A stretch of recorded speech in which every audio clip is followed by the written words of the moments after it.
na somo la leo linasema usiondoke bila uwepo wa Mungu. Usiende mahala popote bila kuwepo na uwepo wa Mungu. Hilo ndio somo letu la leo. Kwa hiyo tuombe. Nakushukuru Mungu Baba mbinguni, karibu katika kipindi hiki cha asubuhi ya leo, na hatimaye Baba ukae pamoja nasi, maana umenena walipo wawili watatu na upo katikati yetu. Baba tufundishe, ni katika jina la Yesu Kristo. Amen. Somo la leo nasema usiondoke bila uwepo wa nani? Wa Mungu. Kwa hiyo katika fungu kuu la somo letu la leo natoka katika kitabu cha Kutoka 33, Kutoka 33 kuanzia mstari wa kwanza, wa pili na wa tatu, ambao nasema nini hapo? Bwana akanena na Musa. Ondokeni. Bwana akanena na Musa, haya ondokeni, katokeni hapo, wewe na hao watu uliowaleta wakwee kutoka nchi ya Misri, waende nchi hiyo niliyomwapia Ibrahimu na Isaka na Yakobo, niliposema nitakipa kizazi chako nchi hii. Nitakipa kizazi chako nchi hii. Na mstari wa pili nasema, nami nitamtuma malaika aende mbele yako, nami nitawafukuza Mkanani na Mwamori na Mhiti na Mperizi na Mhivi na Myebusi, waifikirie nchi imiminikayo maziwa na asali, kwa maana mimi sitakwenda kati yenu, kwa sababu ninyi ni watu wenye shingo ngumu, nisiwaangamize ninyi katika njia. Kwa hiyo Mungu hapa amenena na Musa hapa, anamwambia kwamba ondoka wewe na watu ambao umekwea nao kutoka Misri na kuelekea Kanaani. Kwa hiyo Mungu anamwambia Musa ondokeni. Waende wapi? Waende katika ile nchi ambayo amewaidia baba zao Ibrahimu, Isaka na Yakobo, nchi ambayo inaomiminika maziwa na asali. Umeona? Kwa hiyo Mungu anamwambia atamtuma malaika waende mbele yao, lakini mwisho anamwambia kwamba sitakwenda pamoja nanyi. Kwa hiyo Mungu anaweza akakubariki. Mungu anaweza akafanya nini? Akakubariki. Unaweza ukafanikiwa, lakini kama huna uwepo wa Mungu ni sawa nini? Na bure. Kwa hiyo uwepo wa Mungu ni wa thamani sana katika maisha ya Mkristo. Uwepo wa Mungu ni wa thamani sana katika maisha ya Mkristo. Kwa hiyo Mungu anawatuma, anawaambia wana wa Israeli kupitia Musa kwamba muondoke. Kwa hiyo Mungu anamwahidi Musa ushindi dhidi ya adui zake. Umeona? Mungu anawaahidi ushindi dhidi ya adui zake, lakini anawaahidi mafanikio.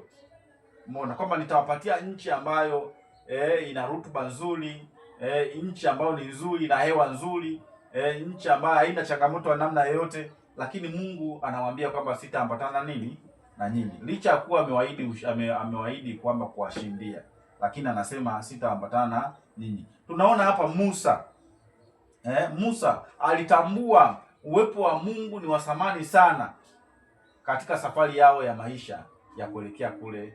Kwa hiyo lazima uelewe kwamba uwepo wa Mungu, unaweza ukawa umefanikiwa, ukawa una kila kitu, lakini mali bila utakatifu ni bure. Mali bila utakatifu nini? Ni bure. Wala mafanikio bila Mungu na yenyewe ni bure. Ndoa bila Mungu nayo ni nini? Ni bure. Umeona? Kanisa bila Roho Mtakatifu na yenyewe ni nini? Ni bure. Kanisa lazima liwe na Roho Mtakatifu.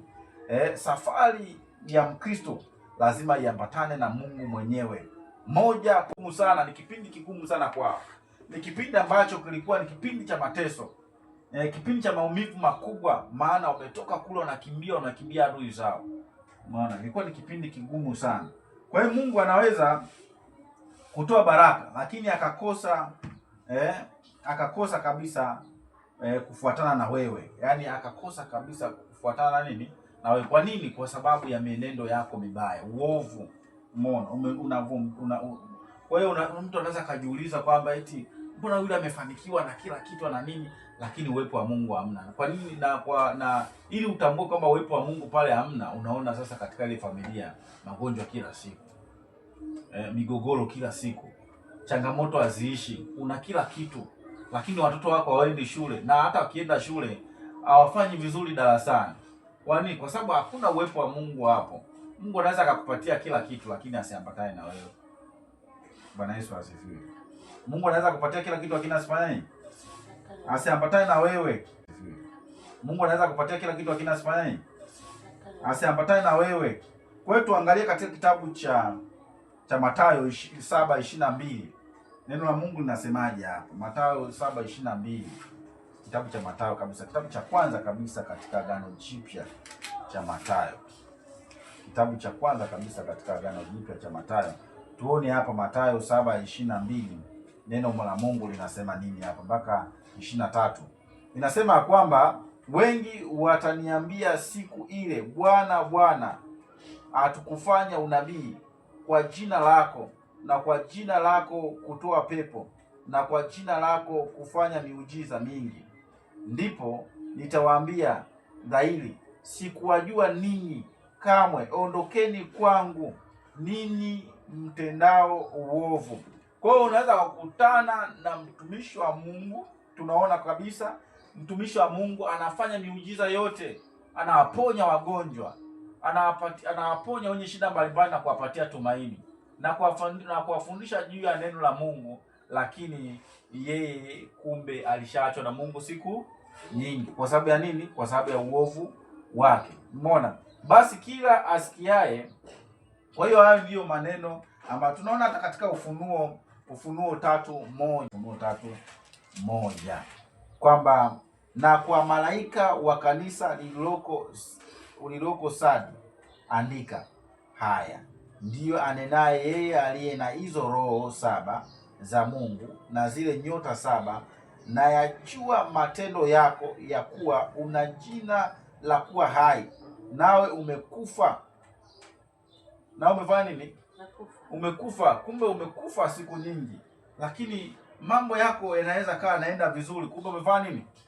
Umekufa. Bwana, dhambi inaweza ikakutenga mbali na Mungu. Dhambi ikakutenga na uwepo wa nani? Wa Mungu.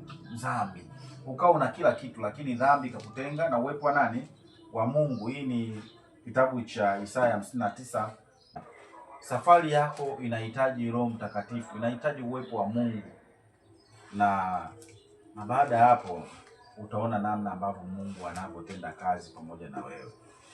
Unaweza ukawa mhubiri mzuri, unaweza ukawa mwombaji mzuri, unaweza ukawa unatoa sadaka sana, lakini kumbe haupo na Mungu. Mungu alishakuacha mbali kwa sababu ya uovu wako.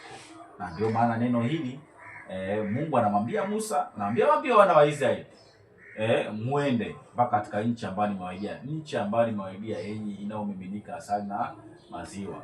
Anamwambia tena kwamba nchi hiyo, yani nchi hiyo maana yake nchi yenye rutuba nzuri, nchi yenye kila kitu. Kwa hiyo Mungu anaweza akakupatia nyumba nzuri, sawa, akakupatia magari mazuri, akakupatia kila kitu kizuri, lakini Mungu hayupo na nini? Na wewe kabisa. Alishakuacha siku nyingi. Mungu atubariki na alibariki neno lake. Amina. Tuombe. Nakushukuru Mungu Baba mbinguni kwa ajili ya neno hili. Ututakase, utuoshe, utufanye kuwa wapya. Utusamehe dhambi na makosa.